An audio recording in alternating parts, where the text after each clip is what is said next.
E aí pessoal, sejam todos muito bem-vindos, eu sou o Professor Pinguim e novamente mais uma semana, mais uma segunda-feira para começar bem a semana de vocês, falando um pouco sobre matemática, sobre como nós temos coisas interessantes, bonitas, divertidas, úteis em matemática. E nessa semana, depois de ter feito vários vídeos consecutivos falando sobre matemática de ensino médio, vamos falar um pouco mais de matemática de ensino superior, com um dos tópicos que talvez seja um dos, se não o mais problemático de matemática de ensino superior, que é, historicamente falando, a pedra que divide a matemática do ensino médio da matemática do ensino superior, que são os limites e a famosa e talvez infame definição epsilon delta dos limites. A ideia do vídeo de hoje é falar sobre essa definição usando o epsilon delta, que é uma coisa que em geral é traumático, o pessoal assusta muito com isso. A intenção desse vídeo é falar sobre a definição epsilon delta, tirar o medo dela. Ela não é tão complicada quanto ela parece ser.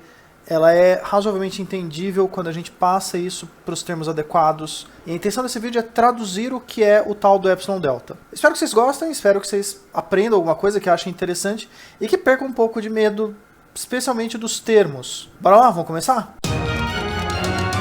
Então vamos falar sobre cálculo 1. Cálculo 1, de acordo com o lugar, também é conhecido como ou cálculo A, ou cálculo diferencial integral, ou só cálculo. E ele é a primeira disciplina de matemática que se estuda na faculdade que você não vê no ensino médio. E não é uma disciplina específica só das turmas de matemática. Engenharias, física, química, basicamente todos os cursos de exatas fazem cálculo 1, e alguns cursos de biológicas, alguns cursos de humanas também. Basicamente porque cálculo 1 nada mais é, na minha modesta visão, do que o que seria a continuação de matemática do ensino médio. Se existisse um quarto colegial, o que você aprenderia no quarto colegial seria cálculo 1. Cálculo 1 não é exatamente um tema inédito no nosso canal. A gente já falou algumas vezes de cálculo 1, especialmente na parte de derivadas integrais. Por exemplo, integrais a gente já falou um pouco no nosso vídeo 5, que era o vídeo onde nós usamos integrais para deduzir o volume de esferas em 4 dimensões. E também no vídeo número 32, quando a gente falou do teorema de Green e como você pode calcular a área de um campus sem sair da sua casa. A gente também falou de derivadas. Derivadas apareceu no vídeo 2, quando a gente estimou sobre a curva do Corona. No vídeo 14, quando a gente falou sobre otimização de latas cilíndricas. Por que a lata de cerveja é mais comprida? Por que a lata de atum é achatada? Por que a lata de leite condensado é mais ou menos regular? E também no vídeo 24, quando a gente falou de uma aplicação diferente de derivadas, que são as séries. Quando a gente começou a falar sobre séries de Taylor e de Maclaurin. Mas até agora, na história desse canal, a gente não falou sobre limites. Mas o que limitou a gente a falar de limites até agora?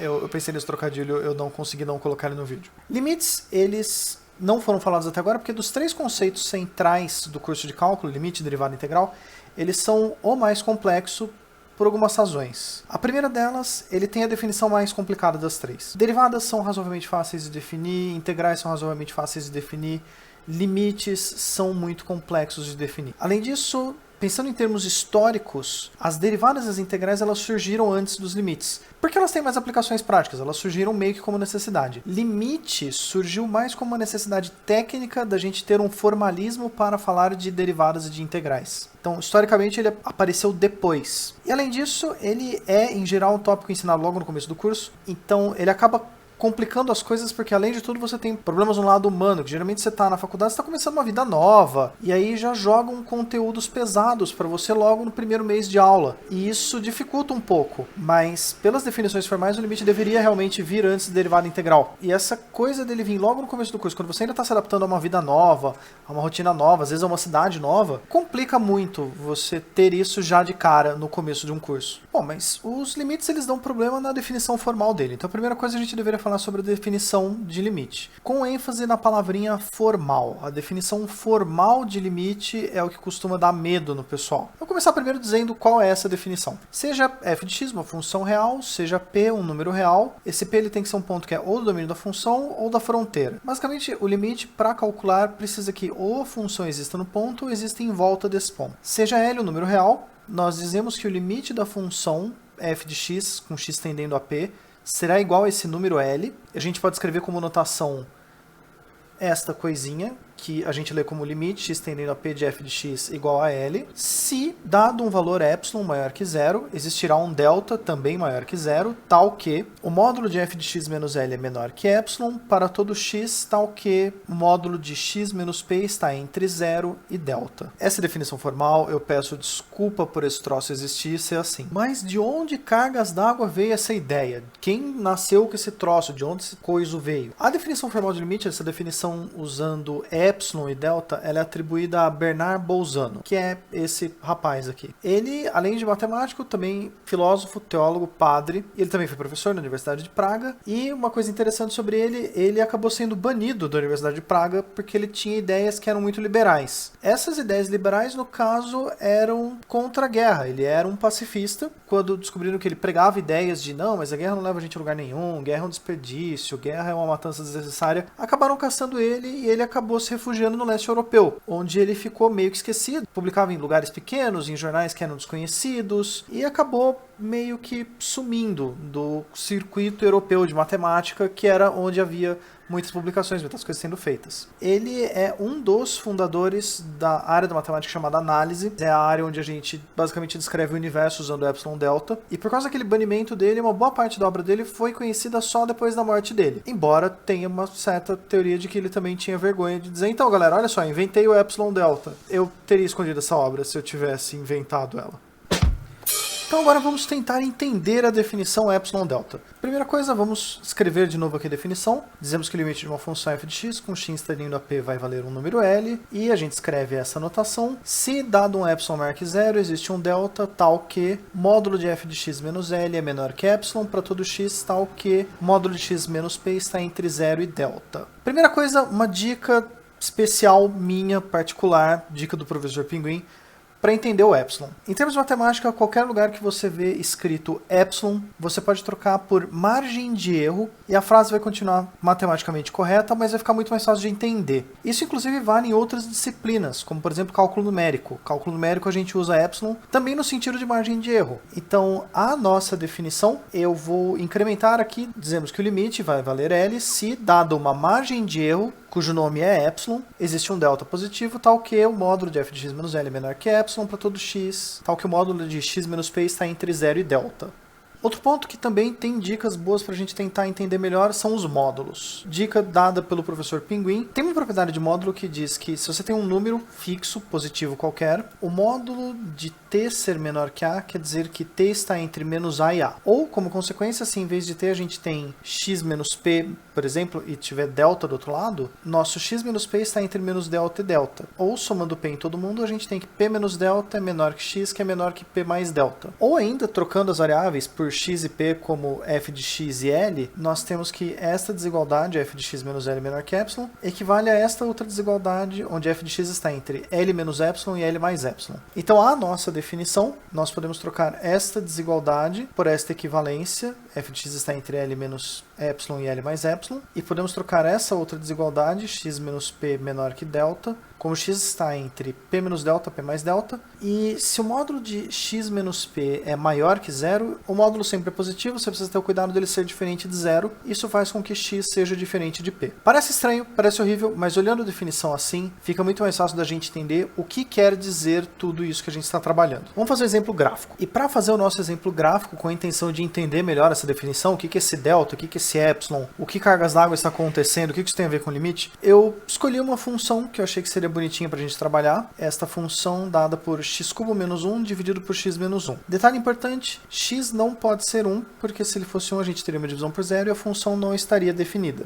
O gráfico dessa função é dado por esta coisa aqui. Eu acredito que esteja aparecendo bem no vídeo para vocês. Aqui a gente tem uma descontinuidade, que a gente tem uma bolinha aberta. E apesar da função não existir no ponto x igual a 1, conforme a gente vai pegando valores de x e substituindo ele para valores próximos de 1, o valor da função, o valor do nosso y, vai ficar próximo de 3. Se a gente substituísse 0.9, 0.99, 0.999, o valor nesta função vai ficar cada vez mais perto de 3, embora ele nunca seja exatamente igual a 3. E se a gente fizesse isso para valores maiores, por exemplo, 1.1, 1.01, 1.001, ele também vai ficar perto de 3, mas de novo, sem nunca ser exatamente 3. Apesar de não existir a função função no 1. Se ela existisse, o valor mais provável que ela poderia assumir seria 3. É a coisa que mais faria sentido. Porque valores perto de 1 no eixo x vão dar valores perto de 3 no eixo y. Isso é a definição intuitiva do limite. Apesar de x não poder ser igual a 1 nessa função, caso ele fosse, existe algum valor que faz sentido que a função valha? E nesse caso, sim, faz, é 3. E isso vai ser o limite da função. Vamos pensar agora essa mesma coisa usando epsilon e delta. Bom, epsilon é uma margem de erro, então a gente pode assumir como uma margem de erro que a gente conheça. Eu vou chutar para esse exemplo didático 0.4. Eu acho que é uma margem de erro aceitável, pelo menos em nome da didática. Então, quando a gente tem lá na definição o módulo de f de x menos L menor que epsilon, ou transformando naquela coisa mais fácil, f de x está entre L menos epsilon, L mais epsilon, L o valor do limite é 3, epsilon é 0,4, então a gente tem 3 menos 0,4, que é 2,6, 3 mais 0,4, que é 3,4, e a nossa função, nosso eixo y, está entre 2,6 e 3,4. Isso, em relação ao eixo y, isso em termos gráficos, dá uma faixa horizontal em torno do ponto y3, e ela vai de 0,4 para cima e 0,4 para baixo. Então é uma margem mais epsilon para cima, menos epsilon para baixo, e geraria esta coisa aqui. Pela definição do limite, então a gente deveria existir um delta, que esse delta ele está no eixo x, de modo que a função, quando a gente joga nesse intervalo 1 mais delta, 1 menos delta, quando a gente joga ela lá em cima, vê o gráfico,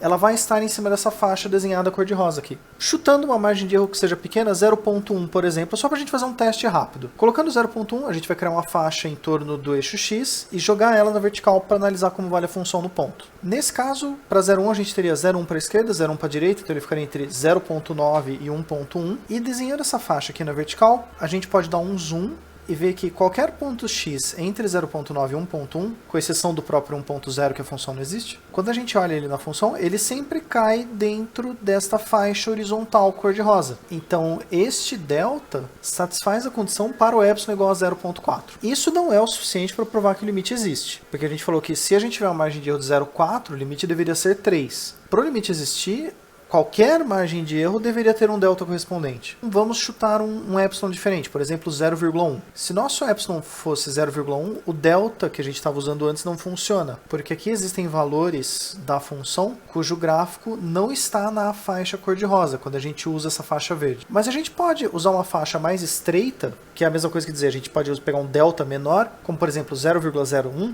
e nesse delta menor, qualquer ponto x nesta faixa, quando a gente calcula na função y, está dentro da margem de erro do nosso epsilon dado no eixo y. Esta ideia de que tanto faz quanto seja o meu epsilon, eu consigo achar um delta de modo que esta condição seja satisfeita, de sempre a margem que eu jogar na função, rebatida na vertical, vai cair dentro da minha faixa com margem de erro no eixo y, aqui no horizontal, isso vai fazer com que o limite exista. Isso é o tal do epsilon delta da definição de limite.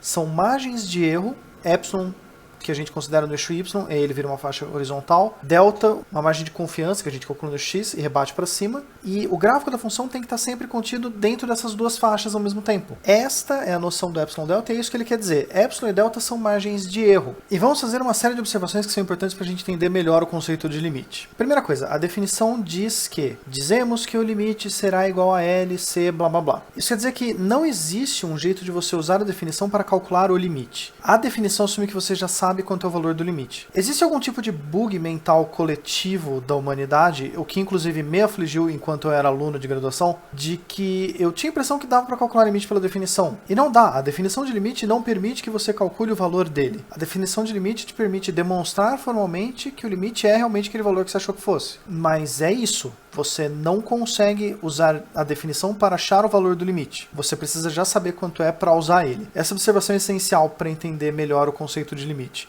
E tirar um pouco do medo. Você nunca vai precisar calcular limite pela definição. Se você está usando a definição, você já sabe quanto o limite vale. Isso tira um peso. Outra observação importante, na definição, ela começa dizendo: dado um epsilon maior que zero, isso quer dizer que esse valor de epsilon é conhecido. O epsilon é o valor que foi dado para alguém. Veio alguém para você e falou: olha, eu trabalho com a margem de erro epsilon. E você nunca vai calcular epsilon. Epsilon é sempre conhecido, você assume que ele vale. Se você for fazer cálculos usando a definição para fazer uma demonstração formal de limite, você precisa achar o valor de delta, nunca o de epsilon. Além disso, quando você chuta um valor de epsilon e calcula um delta, você achou um valor específico. Isso não é o suficiente para demonstrar que o limite existe. Do mesmo jeito que o exemplo que a gente fez, quando a gente chutou epsilon 0,4 e delta 0,1, isso não provou que o limite existe. Isso provou que existe, para aquele epsilon específico, um delta. Você precisa, para provar que o limite existe formalmente, achar que para todo epsilon possível sempre vai existir um delta correspondente. Em termos gerais, esse delta ele vai depender do epsilon. Ele vai ser alguma coisa do tipo delta vale epsilon sobre 5, delta vale raiz de epsilon, delta vale epsilon menos 3 sobre 15. Você tem epsilon e delta em função um do outro. Porque variando o valor de epsilon, você vai precisar variar o valor de delta. Nosso exemplo fez isso. E última observação, o exemplo que a gente fez, ele não tem a intenção de mostrar a parte de contas do limite epsilon delta. Ele tem a intenção de mostrar como a gente vai trabalhar com o conceito, o que significa o epsilon, o que significa o delta, o que significa a definição formal de limite. Mas o nosso objetivo, o nosso exemplo não foi completo, ele não fez os cálculos epsilon delta. E mais uma observação que é realmente interessante é o fato de que essa definição formal de limite ela é muito mais útil para demonstrar que o limite não existe, que você não vai conseguir encontrar o valor, do que para mostrar que o limite existe. Basicamente porque, para provar que o limite existe, você precisa mostrar que todos os epsilons do mundo têm um delta correspondente àquela coisa, para satisfazer a definição formal dos módulos. Mas para provar que não existe limite, basta você encontrar pelo menos um epsilon, uma única margem de erro que não admite um delta correspondente. E aí no momento que você achou um epsilon que dá errado, o limite já não existe, porque já não é mais para todo mundo. É muito mais útil, muito mais fácil para casos em que o limite não existe do que para casos que o limite existe. Olha só, o Luke apareceu bem no finzinho do vídeo. E aí, Luke, o que manda hoje? Fazer um exemplo que dá certo e um exemplo que dá errado. A ideia é boa, mas eu acho que a gente já passou muito tempo falando sobre as definições. Esse poderia ser o tema do nosso próximo vídeo. E é isso aí, vamos encerrando o vídeo de hoje. Lembrando que a intenção deste vídeo é explicar os conceitos e principalmente tirar o medo do epsilon delta. É importante tirar aquela ideia de que, meu Deus, esse conceito é impossível. Não, o conceito ele é razoavelmente fácil de entender, tomando cuidado, fazendo as coisas passo a passo, vendo os gráficos, entendendo que epsilon no fundo é o nome metido à besta para margem de erro. Então, o objetivo desse vídeo é isso, é mostrar o conceito e entender a parte conceitual. Para a parte de contas, vamos ter o próximo vídeo. No próximo vídeo a gente faz exemplos, tanto de coisas que estão certas quanto coisas que estão erradas. Se até lá você quiser entrar em contato, você pode deixar um comentário aí embaixo. Ou você pode escrever aqui do lado, ó, no meu e-mail ou no meu Twitter. E eu agradeço vocês pela companhia, por estarem comigo mais uma semana. Espero que vocês tenham gostado desse tema. Se vocês tiverem sugestões de outro tema também, pode deixar lá no comentário embaixo. Eu leio, às vezes eu demoro para responder, mas eu sempre interajo. E muito obrigado por estarem comigo mais uma semana. Eu vejo vocês na próxima. Até lá!